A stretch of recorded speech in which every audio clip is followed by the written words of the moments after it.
समादरणीय धार्मिक सज्जन वृंद,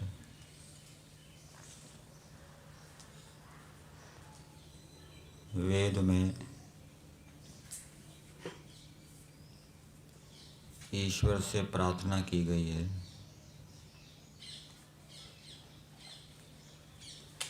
कि आप हमें ऐसा सामर्थ्य प्रदान कीजिए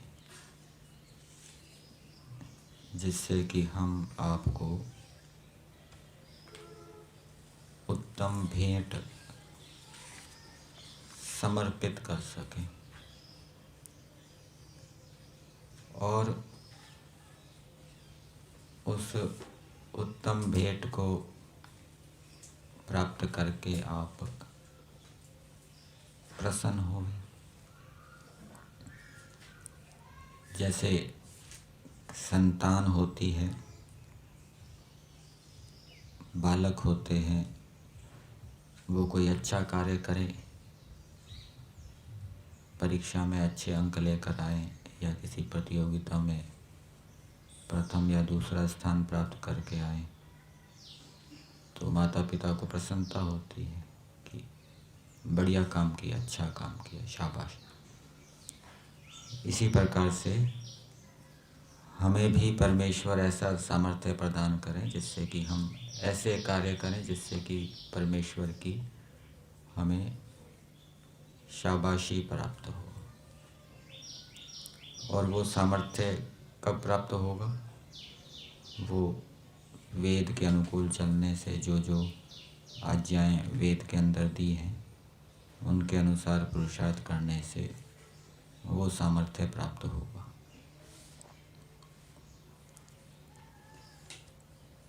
जब ईश्वर की इच्छा होगी, जब ईश्वर की इच्छा होगी तब हम ईश्वर की ओर चलेंगे। जब ईश्वर की इच्छा होगी तब हम अच्छे कार्य करेंगे। ये वाक्य बताया गया। क्या ईश्वर की इच्छा के बिना भी हम अच्छे कार्य नहीं कर सकते? ईश्वर की इच्छा होगी तभी हम अच्छे कार्य करेंगे। तो इसका तात्पर्य ये लेना चाहिए कि जब ईश्वर की इच्छा होगी, मतलब जब ईश्वर की प्रेरणा प्राप्त होगी, तब हम ईश्वर से प्रेरित होके अच्छे कार्यों को करेंगे। और ईश्वर की प्रेरणा को प्राप्त करने के लिए भी उस प्रेरणा से पहले भी तो अच्छा कार्य करना पड़ेगा। जैसे हम क्रोध को छोड़ना चाहते हैं, ये दोष है। उस क्रोध को छोड़ने के लिए हम अपनी ओर से पुरुषार्थ करेंगे। क्रोध करने से क्या हानियाँ होती है, क्रोध ना करने से क्या लाभ होता है, ईश्वर के अंदर भी उस क्रोध के अभाव को देखेंगे। ईश्वर वैसा नहीं है। फिर इच्छा उत्पन्न करके संकल्प लेंगे और उस क्रोध से संबंधित प्रसंगों को, दृष्टांतों को विचारेंगे कि जितने महापुरुष हुए उनमें ये दुर्गुण नहीं था, और जिसके अंदर ये दुर्गुण होता है लोक के अंदर दृष्टांतों को देखेंगे। फिर साथ साथ में और भी जो ईश्वर की आज्ञाएं हैं, सत्य, ब्रह्मचर्य, अस्तेय, अपरिग्रह आदि, उनका भी पालन करते हुए, ईश्वर की उपासना करते हुए जब हम पुरुषार्थ करेंगे, फिर ईश्वर योग्य देखेगा तो हमें प्रेरणा देगा क्रोध के विषय में। फिर ईश्वर की जब प्रेरणा प्राप्त हो जाएगी तो फिर व्यक्ति क्रोध से घृणा करेगा, फिर क्रोध को छोड़ देगा। फिर उसको क्रोध को हटाने के लिए संकल्प नहीं लेना पड़ेगा, वो उसका स्वभाव बन जाएगा। सहज से वो क्रोध, सहजता से क्रोध को उत्पन्न नहीं करेगा। तो ईश्वर की इच्छा होने पर हम अच्छे कार्य करते हैं। ईश्वर की इच्छा होने पर हम ईश्वर की ओर जाते हैं, तो इसका मतलब ये लेना चाहिए कि जब ईश्वर की प्रेरणा प्राप्त होती है तब हम ईश्वर की ओर जाते हैं, ईश्वर के अच्छे कार्य करते हैं। फिर हमें संकल्प आदि नहीं लेना पड़ता। योग दर्शन में भी आता है ईश्वर प्रणिधानाद् वा। इस सूत्र के भाष्य में क्या दिया है? ईश्वर प्रणिधानात् आवर्तिता ईश्वरा तम अभिध्यान मात्रेण अनुगृह्णाति। उसको संकल्प मात्र से उस पर कृपा करता है, इच्छा मात्र से उस पर कृपा करता है। अर्थात ईश्वर की इच्छा होती है तो उसको समाधि लगा देता है। और इच्छा कब होती है? जब ईश्वर उसको योग्य पात्र देखता, फिर उसको समाधि का विज्ञान देता। तो ईश्वर की हमारे प्रति इच्छा हो कि ये अच्छे अच्छे गुणों को धारण करें, अच्छे अच्छे दोषों को छोड़ें, अच्छे अच्छे कार्यों को करें, या दूसरे शब्दों में कहें ईश्वर से हमें भिन्न भिन्न विषयों में प्रेरणा प्राप्त हो, उसके लिए भी हमें ईश्वर की आज्ञाओं को जानकर उसके अनुसार चलना पड़ेगा। और जब ईश्वर की प्रेरणा प्राप्त होती है, उसको दूसरे शब्दों में कहें, ईश्वर हमें आंतरिक शत्रुओं का विनाश करने के लिए, उनको हटाने के लिए फिर शक्तियाँ प्रदान करता है। भिन्न भिन्न ज्ञान की शक्तियाँ होती हैं, अलग अलग प्रकार का ज्ञान होता है। तो उन ज्ञान रूपी शक्तियों के प्राप्त करने पर उसको हम प्रेरणा भी कह सकते हैं।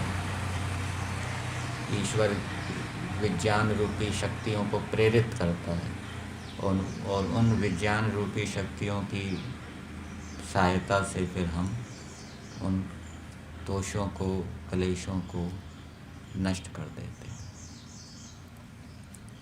वेद के एक मंत्र में ईश्वर से प्रार्थना की गई है। वहाँ बताया गया है कि हे परमेश्वर, आप द्रुत गति से हमारे समीप प्राप्त हो। आप द्रुत गति से हमारे समीप प्राप्त हो। अर्थात आपके गुण कर्म स्वभाव द्रुत गति से हमारे समीप प्राप्त हों, अथवा दूसरे शब्दों में कहें, हम शीघ्रता से, तीव्रता से आपके उत्तम गुण कर्म स्वभावों को धारण करें। ये प्रार्थना की गई है। ऐसी प्रार्थनाएं भी करनी चाहिए ईश्वर से। संध्या के मंत्र भी बोलते हैं, धर्मार्थ काम मोक्षानाम सद्य है सिद्धिर भवे न। सद्य का अर्थ क्या होता है? शीघ्रता से, शीघ्र ही। और शीघ्रता से प्रार्थना करेंगे तो फिर व्यवहार के अंदर भी उसका प्रभाव रहेगा। परमेश्वर, श्लोक आता है विवेक वैराग्य के अंदर, भिद्यते हृदय ग्रंथिश छिद्यन्ते सर्व संशय। यहाँ तो ग्रंथि को छिन्न भिन्न करने की बात आई है, लेकिन एक वेद के मंत्र में यह भी बताया गया है कि परमेश्वर अविद्या रूपी ग्रंथि को ढीला कर देता है, गांठ को ढीला कर देता है। वो ढीला हो जाएगा तो फिर वो खोलने में सरलता रहेगी, और गांठ यदि कसी हुई होगी तो खोलने में कठिनाई रहती है। तो ईश्वर अविद्या रूपी ग्रंथि को ढीला भी करता है और छिन्न भिन्न भी कर देता है। तो ये भी ईश्वर के अनुकूल चलने से हमें उपलब्धि प्राप्त होती है।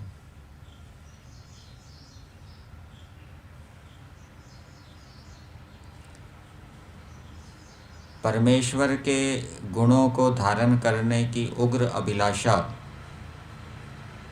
किसके अंदर उत्पन्न होगी? या दूसरे शब्दों में कहें, परमेश्वर को प्राप्त करने की उग्र अभिलाषा, उग्र इच्छा, तीव्र इच्छा किसके अंदर उत्पन्न होगी? तो उसका कारण बताया गया है कि जब व्यक्ति पापों से निवृत्त हो जाता है और क्लेशों से भी निवृत्त हो जाता है। क्लेशों को उभरने नहीं देता, पाप कर्मों को उभरने नहीं देता, अपने जीवन को पवित्र निर्मल बना लेता है।